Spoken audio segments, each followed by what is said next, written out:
Many elements of society promotes the idea of having a perfect body and a beautiful faces is guaranteed way to command others. Admiration and approval. So we have prepared a short presentation about a girl who is being bullied.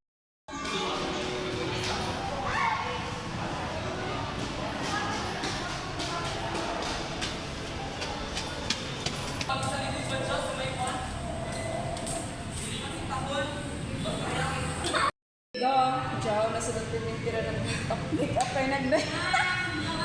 Maligo ka? Okay na ka?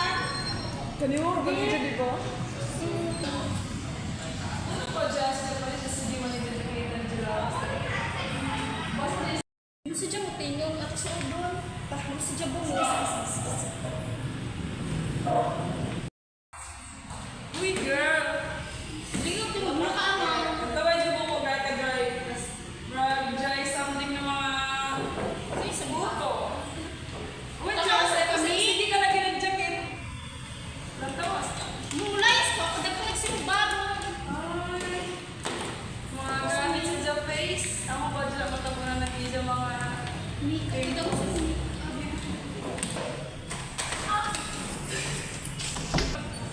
sa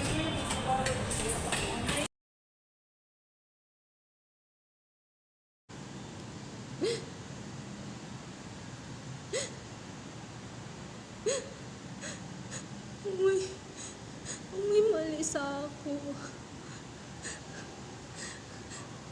Anong Barbie ba nila ako i-bully? Tungod ba kay... Dahil ako buhok, ako panamit. Dili pareha sa ila. Nanong grabe ba nila ka-cruel sa ako bisan waya sila kasabot.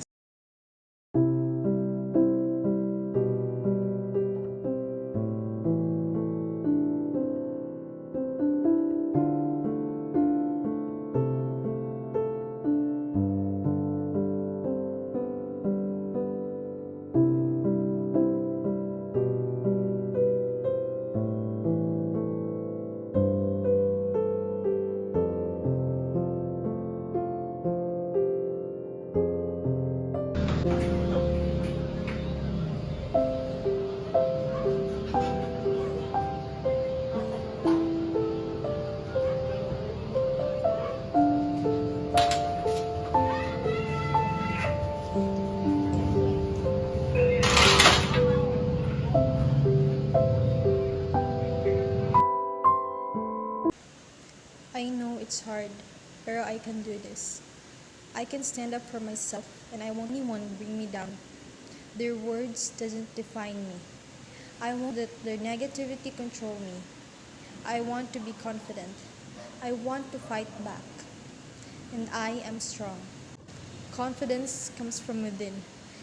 It's about loving who you are and standing up for yourself.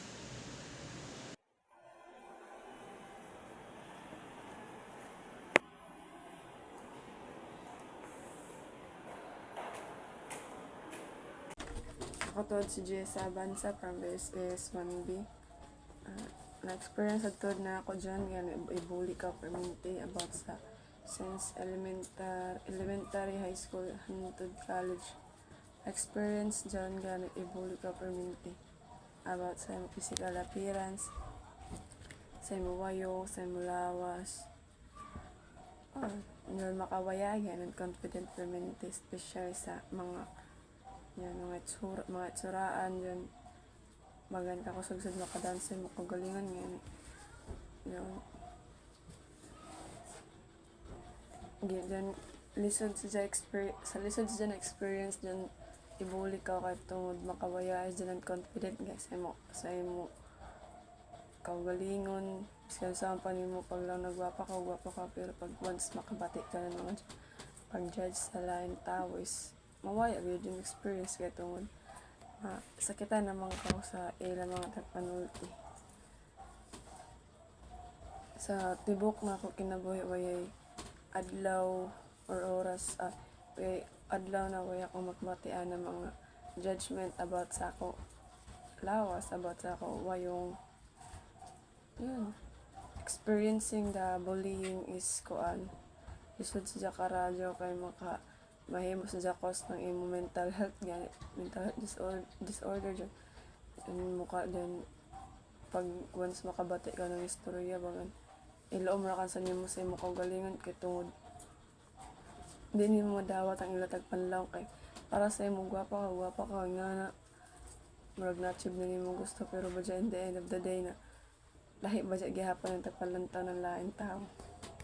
So hi everyone, my name is Sebastian and I am also a person who has been bullied at tong campus since bata pa ako. Like, I am fat, taba, tambok, na to the point na ilak sa baboy, baboy ka, baboy kay tambok. So, then, kumansa din ako face. My face has pimples, like diba, ang butos-buslot. It is part daw of adolescence pero for me kasi isa nagkuhan sa ako na nag-feel down sa ako I am not worth it na pangit ako kay hindi tagamit sa mga tao na i-describe sa myself like I am ugly because of my pimples like that tapos yun, pangit sa ilapanan also saksa doon ako na base sa like pangit na di na ako makakuha kay pangit ako so I am not very confident na di na ako kung as in confidence ako self na i-showcase ang ako sa mga selfies di ba mag-selfies ka ng barkad maghanap ko ng angle na di na makita ang ako post because I am afraid na i-judge ako ng mga tao tungkol sa ako kahintan like hindi ko gusto na kuha sa ako na ingana na pangit ako like gusto ko na ma-feel sa na mabilong ako sa group like I'm part of the group dili kay ikuan ako nila like like dili ako nila i-part kay sa itsura so gusto ko like makasabay ako makasabay ako sa ilang mga dream sa ilang kuan so even though my face na hindi mo ganat yung mga outro but magkwanta na hanap na paagi para ma-change pa diba so kay ano na mga din na may makuhaan diba so ma-change man need to derma pero mahal so I just gonna learn to accept tag-accept ko na yung like di na ako mapapekto sa istorya ng lain na na daw ko na yung pimples na kung nasad ko na ba sa kapag tambok nagyaot na sa kaw makuhaan so chuchu like that di na ako dyan pamatiyan because I know for myself na kaya ko achieve ang tanan like di na ako need sila na kuan di na ako need ang ilang mga tambag sa or ilang mga istorya so our society portrays an important role because if we have a perfect body a beautiful skin a beautiful face diba a clear skin white glowing so we can find a kuan daw a romantic love landing to our dream job and kuan popularity so di ba musikat ta successful ta and ma-build na to self-confidence so according sa research ni B. Mungala at D. Nabuzoka from the Department of Psychology the University of Zambia mostly daw sa mga nabully were females or girls sila daw ang more susceptible sa mga depression compared sa mga boys at sila more vulnerable sa mga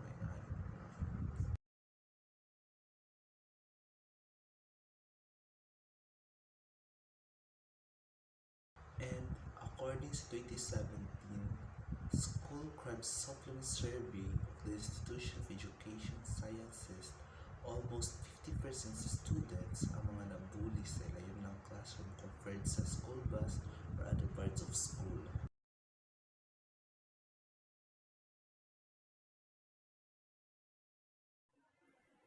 Ang pagbubuli ay may kaugnayan sa pisikal na sarili o insecurities na nagsasangkot ng paulit-ulit na pagkilos o mga salita na maglalayong magdulot ng pinsala o kabalisa o pananakot batay sa pisikal na itsura o kaanyuan at kahinaan ng isang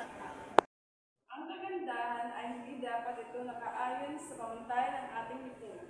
At higit sa lahat, hindi ito kinakahon at hindi ito kinakahiya.